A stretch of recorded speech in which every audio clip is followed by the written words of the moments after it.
In this video, I'm going to show you how you can fix the location of address bar or search bar on your Opera browser on your smartphone.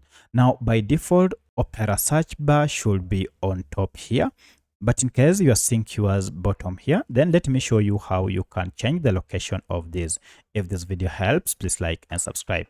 Now, to fix this, go to your profile icon bottom here and tap on it, then scroll this up and look for appearance.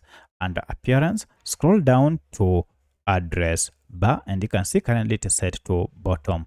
To change this from bottom to top or vice versa, just tap on this and choose your preference. So I'll choose on top, and you can see it has been changed.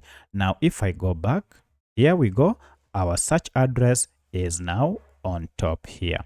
So that's how you can change the position of address bar on your Opera browser on your smartphone. If you have any other question, kindly let me know in the comment section. Otherwise, thanks for watching, and let's meet in the next video.